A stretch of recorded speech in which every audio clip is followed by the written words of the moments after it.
Bienvenidos a Dossier de Venezuela, otro capítulo donde vamos a hablar de un tema escabroso, tremendamente importante y que tiene unas implicaciones por todo el continente muy relevantes para la seguridad de la región.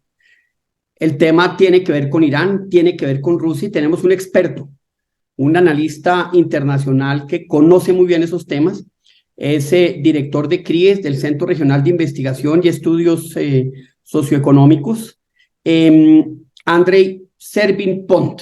Andrei, muy buenas tardes.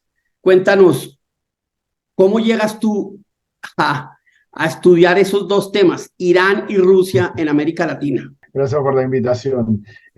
Bueno, uno llega porque durante mucho tiempo estuve principalmente enfocado en ver las tendencias en Venezuela, principalmente en torno al desarrollo doctrinario de las Fuerzas Armadas en los últimos años, ¿no? Específicamente con la llegada de Chávez.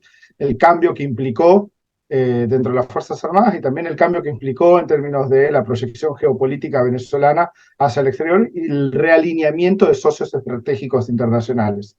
Y eso a uno lo obliga a ver y a tratar de entender un poco mejor cómo son los vínculos con nuevos actores que empiezan a entrar con mayor presencia en la región y que en particular ven en Venezuela un socio de gran importancia.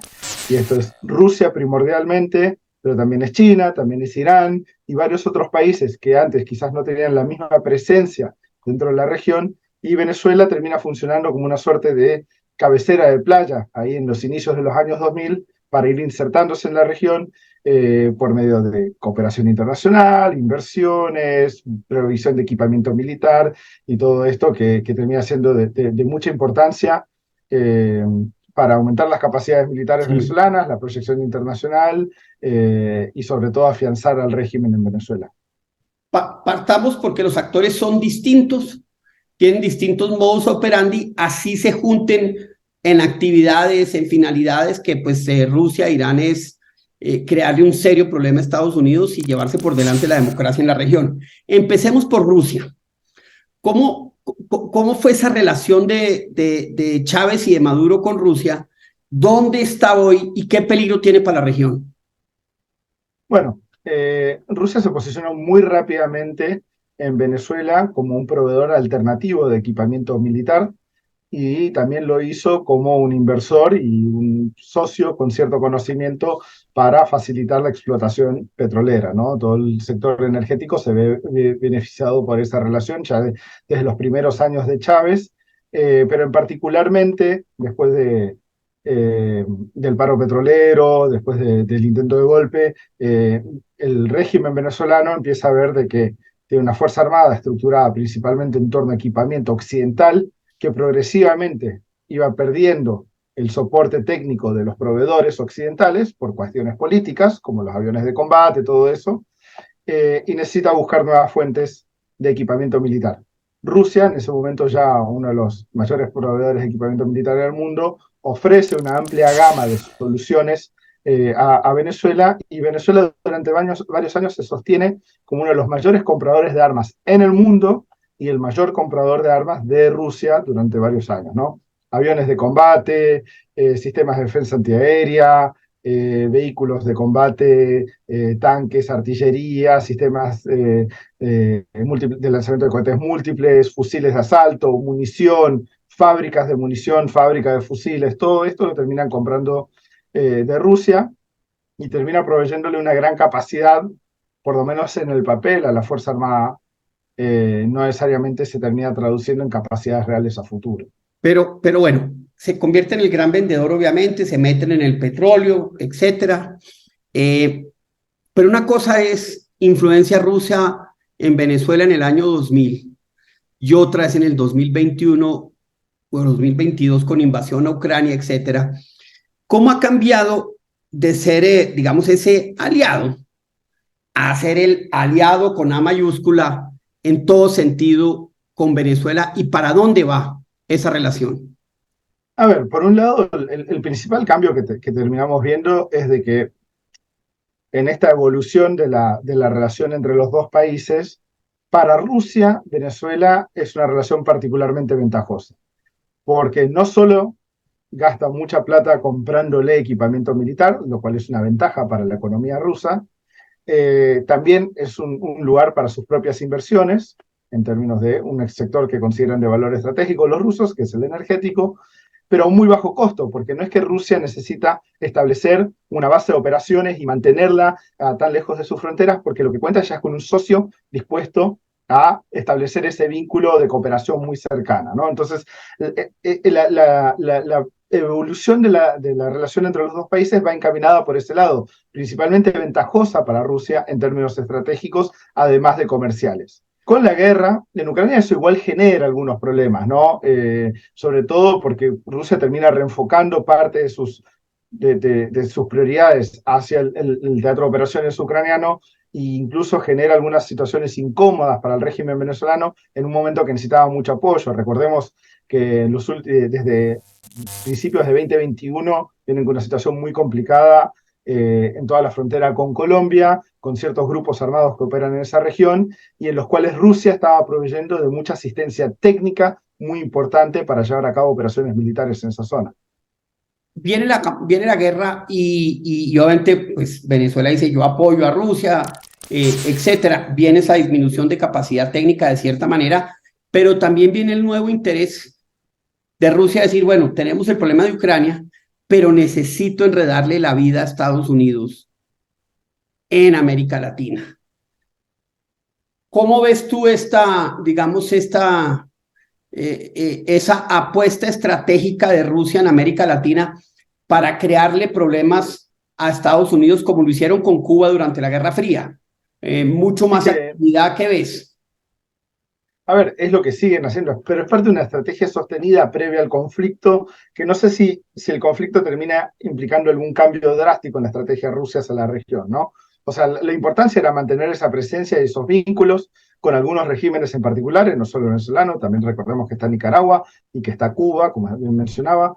Entonces, esa presencia se mantiene, se sostiene, se trata de fortalecer, obviamente, recordemos también toda la estrategia de diplomacia de vacunas en los años anteriores con COVID, pero es una estrategia preexistente. ¿Hay algún cambio drástico en esa estrategia en la región? No, solo la instrumentalización de esas ventajas que tenían establecidas. O sea, ya están presentes en la región en un momento que Estados Unidos está particularmente incómodo con la presencia rusa y a la vez se suma el elemento de los cambios en el mercado energético internacional, en los cuales Estados Unidos percibe la necesidad de restablecer vínculos comerciales en el sector energético con otros socios, incluido posiblemente Venezuela. Por eso toda la discusión en torno al retorno de Chevron a Venezuela también tiene que ver con cómo Estados Unidos termina percibiendo la importancia estratégica que tiene Venezuela como en términos similares a los de la Guerra Fría, en cual Venezuela durante toda la Guerra Fría fue un proveedor clave en el sector energético para los Estados Unidos en un contexto de confrontación bipolar a nivel global. Irán es otro actor, es otro de los actores absolutamente fundamentales.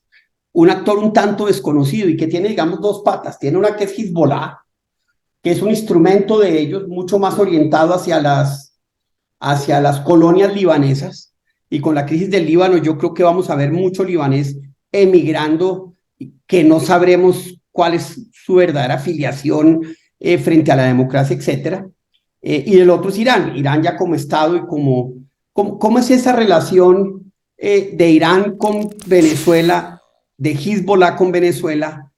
¿Cómo es esa relación de Tarek el Aizami con Hezbollah y con Irán? ¿Y qué significa eso para la región?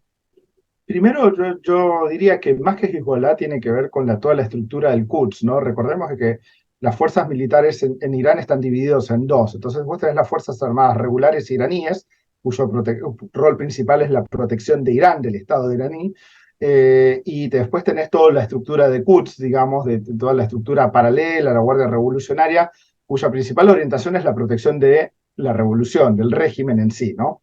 Y tenés estas dos estructuras militares operando en paralelo. Esta segunda estructura es la que termina encargándose muchas veces de fomentar las relaciones con diferentes grupos armados alrededor del mundo, como puede ser Hezbollah, como pueden ser otros, ¿no? En una intención de emplear estrategias asimétricas para socavar las capacidades militares o políticas de sus adversarios. Israel, Estados Unidos, una serie de actores a nivel global. Y en el caso de Venezuela vemos que hay cooperación en ambas instancias, ¿no? Por un lado tenemos una cooperación que viene siendo ya muy claramente demostrada, incluso con cierto grado de, no sé si la palabra será transparencia, pero pongámosle que ese es el término, ¿no? Muy público en términos de el rol que tienen en asistencia técnica para la reparación de refinerías.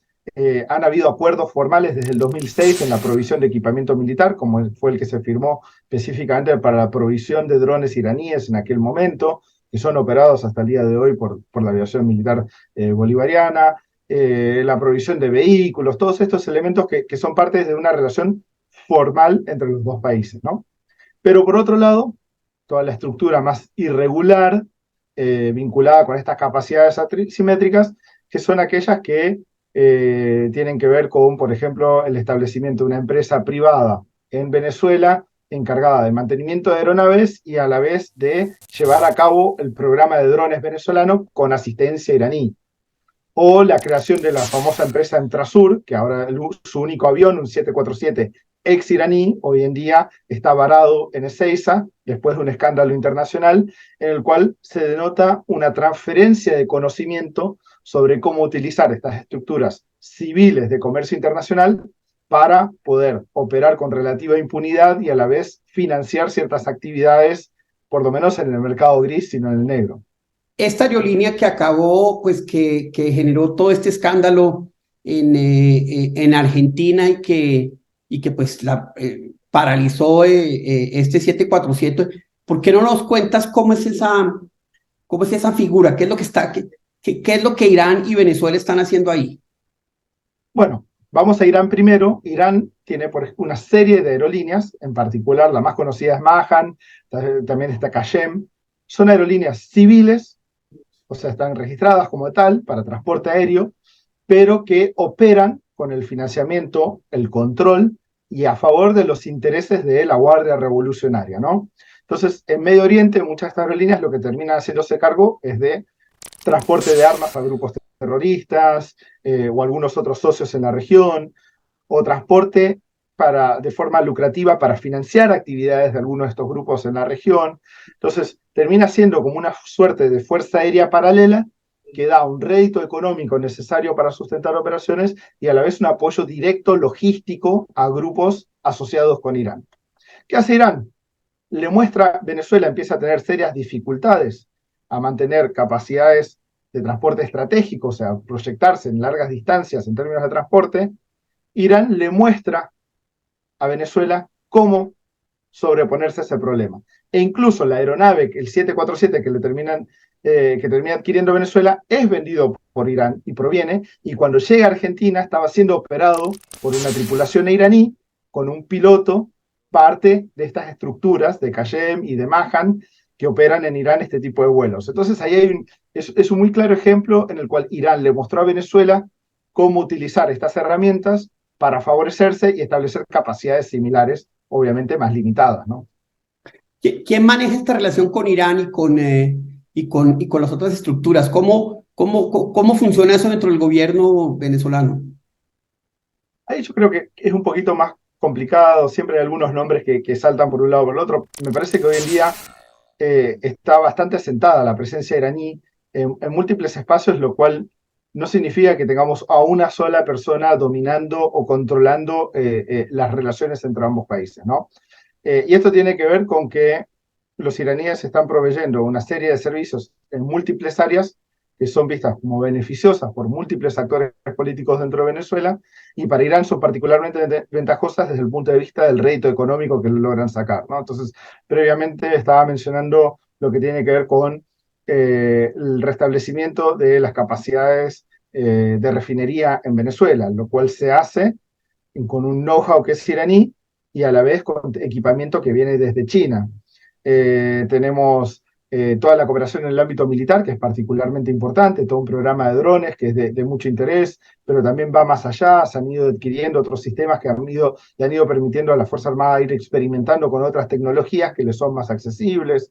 Recordemos que hubo todo un momento de un escándalo en torno a la provisión de algunos equipamientos militares más avanzados, se había hablado incluso de la posibilidad de adquisición de misiles balísticos, que fue un gran escándalo. Eh, Estas son todas cuestiones que terminan, y bueno, después toda la cuestión comercial en términos de vehículos, o sea, Irán es un socio muy conveniente para múltiples actores dentro de Venezuela, y Venezuela de por sí es un socio muy conveniente para Irán, porque trae un gran rédito económico, y a la vez, lo mismo que pasa con Rusia, es una forma muy bajo costo de hacer presencia en América Latina, molestar a los Estados Unidos, pero sin tener que invertir grandes recursos para establecer esa presencia. Y una última pregunta.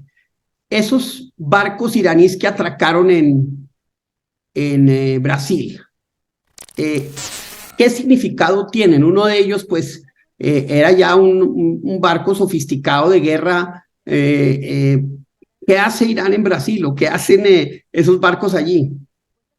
Parte de esta misma estrategia que estábamos mencionando al final. A Irán le es conveniente o está en su interés en poder mostrarse como una fuerza que puede proyectarse a nivel global, aunque todos entendemos que de una forma muy limitada. Entonces, una primera instancia de proyección fue sobre todo en el continente africano, pudiendo navegar diferentes aguas en ese territorio. Después, la presencia en Venezuela ha sido importante.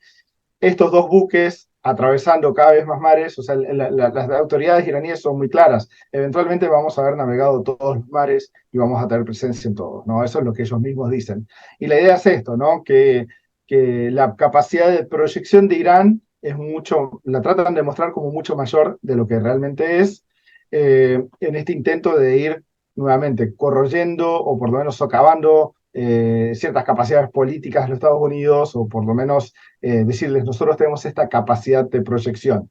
Eh, ese mismo buque había generado mucho revuelo hace un par de años porque estaba encaminado hacia Venezuela en su momento, el Macrán.